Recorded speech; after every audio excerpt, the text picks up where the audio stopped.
Hi guys, what's up and welcome back to my channel. It's Tutor ko right here at makikita nyo ngayon sa screen natin ay ito ay isang class schedule na aking ginawa for a random subject. And makikita nyo sa file name natin ay class schedule with seat plan. So meron itong tatlong tabs for the worksheets just like class schedule, list of students, and seat plan. So currently makikita natin sa seat plan wala pang mga laman na pangalan yan kasi nga empty pa yung ating list.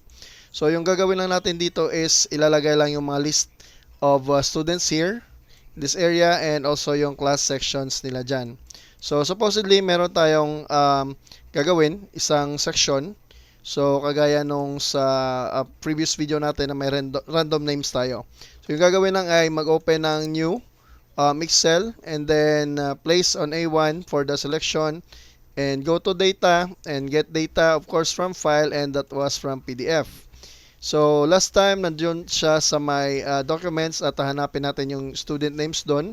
So, kuha na siya, naka PDF file.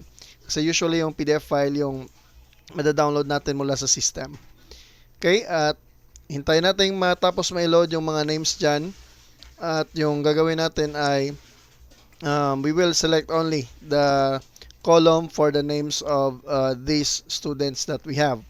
So, kung makikita nyo, hindi siya naka-alphabetical order at dahil sa ating seat plan, ginagawa natin ay it should be alphabetical order. So, sort from A to Z lang tayo. And then, copy lang natin yung names. Select this data in the column. So, Control C for copy. And then, punta tayo sa ating tool, class schedule with seat plan, dito sa list of students. Start tayo sa number 1, right click, and then paste values only para lalabas ang kanilang pangalan at lagyan natin ng subject. So kung makikita natin, meron tayong empty spaces dito sa taas. Ito ay magbibigay daan para sa title ng ating subjects. So we have here BSR, that is Bachelor of Science Random, kasi random yung data natin at hindi pwede yung organic data. These data are generated from the artificial intelligence. Okay? So sabihin natin BSR 1, BSR second year gold.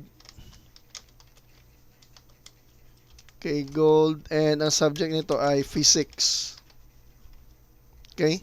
Or yung subject na lang, gawin na lang natin yung subject na nandito. So, randomization. So, lagay natin randomization.